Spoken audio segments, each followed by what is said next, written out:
voudrais demander à nos collègues du Togo si en fait le président Faure Eyadema veut transformer le Togo en royaume.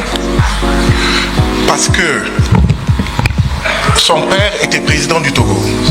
Son père, que Dieu ait pitié de son âme, meurt. C'est son fils qui devient président. Le fils qui devient président, il ne veut pas quitter la tête du Togo. Je le dis parce que ce que je souhaite pour mon peuple, le Sénégal, c'est ce que je souhaite pour le peuple togolais. Si le président Macky Sall avait fait la même chose que Faure Eyadema, mais on se serait battu, on se serait entretué, mais on ne l'aurait pas accepté. Moi, en tout cas, je ne l'aurais pas accepté. Les Togolais veulent manifester le 11, le 12 et le 13 avril, il interdit. Depuis des mois, depuis des années, Faure Eyadema interdit les manifestations.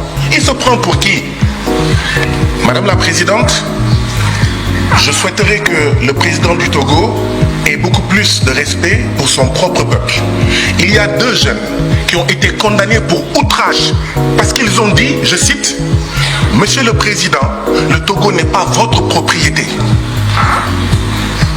Et nous, on doit venir ici et ne pas parler de ça. Si je n'en parle pas, ça veut dire que je souhaite la même chose pour le Togo. Je souhaite la même chose pour la Guinée ou pour le Cap-Vert. Madame la Présidente, mon problème, c'est que les élections législatives, c'était le 29 avril.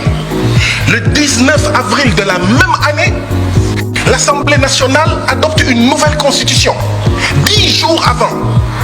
Mais il y a un problème. Si on l'avait fait au Sénégal, je n'allais pas en fait accepter cela. Ça, c'est une démocratie néocoloniale, comme au Sénégal. Hein. Comme dans tous nos pays, nous avons des démocraties néocoloniales. Si on ne fait pas attention, il va y avoir un coup d'État au Togo. Si les présidents ne peuvent pas partir démocratiquement, mais les militaires vont prendre le pouvoir. Or, on ne souhaite pas que les militaires prennent le pouvoir au Togo. Ce n'est pas bon. Il faut laisser les populations, d'accord, manifester leur point de vue, manifester, faire des manifestations, etc.